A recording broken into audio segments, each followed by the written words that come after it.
All right, YouTube, just another day on chasing air leaks. I got the trailer hooked in and going through some things. I found one of these is down the reach, needs spliced. So I'll splice that. It's right, actually it's next to a splice, so I'll just shorten it. That's what I'll do. And then I hear an air leak, so I started chasing it down and I found it's that red one here. But they're both really bad. So I'm gonna change all these air lines going down. What they are, I'm gonna back up so you can see. This is the trailer. These are filters.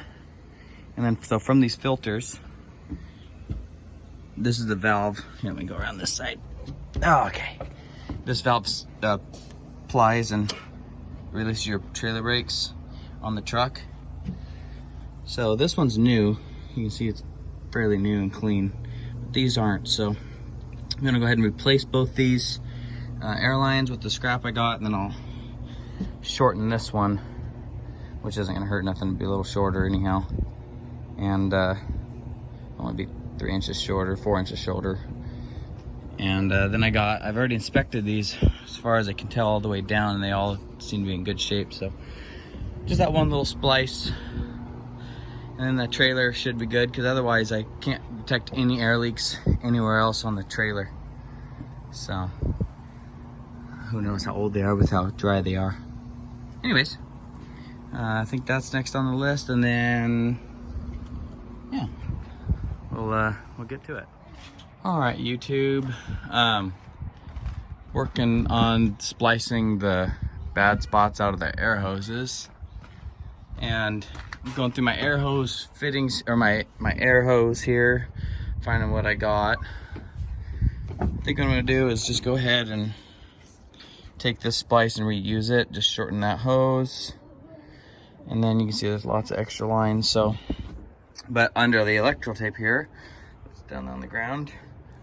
Another really bad spot that instead of repairing, they just decided to hide. So that's awesome. But I think if I splice and shorten them, I can take this extra stuff, and when it follows with the zip ties, it actually won't look too terribly bad.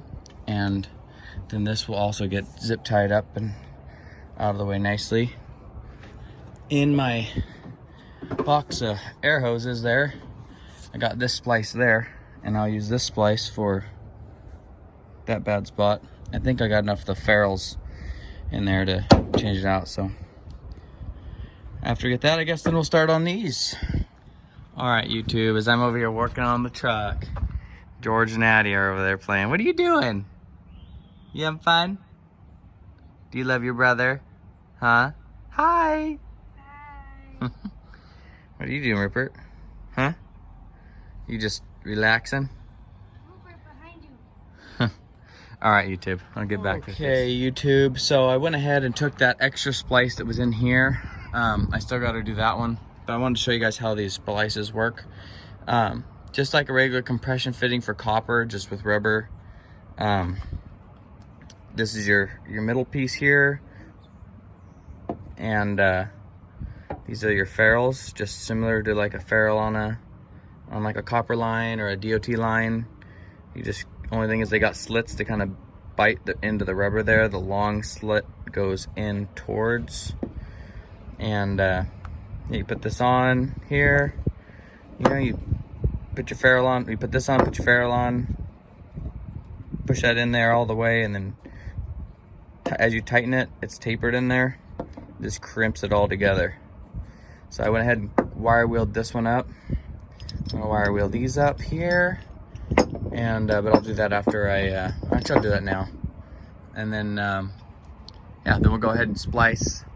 We'll do this line first, because it's gonna be the shortest one, and then we'll just cut out the extra for this one, so that way they match. Okay, YouTube, that was a little scary. I don't know if you noticed, but when I was taking this off, I don't know how fast the time lapse was, but it was hand tight. In fact, the ferrule right there wasn't even crushed. So I'm gonna be able to reuse the ferrule, which is kind of cool. But scary also that sucker never blew off. So anyways, I'm also gonna go ahead and in the threads there, I put a little oil because they're brass and they tend to gall really bad. So I'm gonna go ahead and put a little bit of oil in there, and when I put it all back together, it helps everything go back together a little smoother.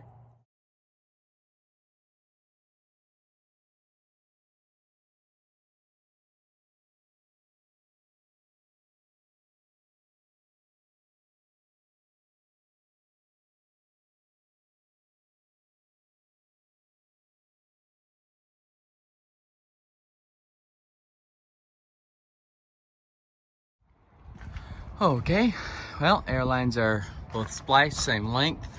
Eventually I'll need to adjust the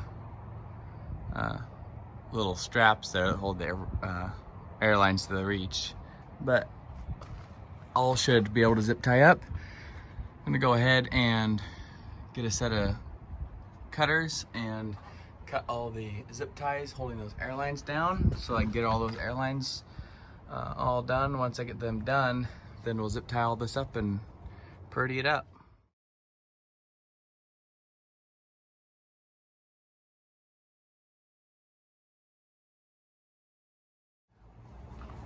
All right, YouTube. I decided to go ahead and finish the airlines off and not video it too much to bore you, but I'll still show you guys the progress.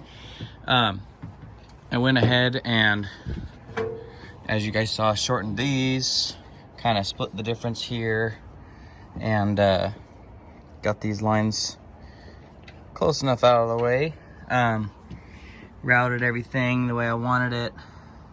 Then I placed all the hoses except for this one with my thumbs on, because it was the only new one. And routed them all the way back.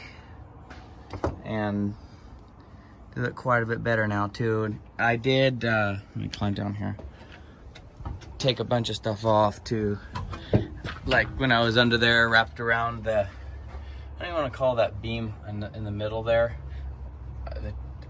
Those we call the, or this we call the trunnion right there. But whatever that tube is that the suspension pivots on, had this piece of carpet right there, and that was wrapped around the axle. So right there, around that beam. And I took that off because the theory that a lot of people put these on is it keeps the hoses from rubbing on that beam and chafing them. But honestly, in my experience, dirt and mud is an abrasive, and it ends up actually just chafing even worse. So I took that off, plus the Toki. Took that off, and then I wanted to show you this is left over here. These are the hoses I removed. See how cracked that? That's actually paint that you mostly see. There you go. Here, see if I can, hold on. You can just hear it pop. All the, you know, this was one of these, I think it was, but you can just see how cracked it is. So both of them are that way. One of them was worse than the other. This one was actually the one that was actually leaking. It's got bulges. Let's see if it focuses. It's actual bulges there. And yeah, so all that's done. These are gonna all just go into the scrap pile there.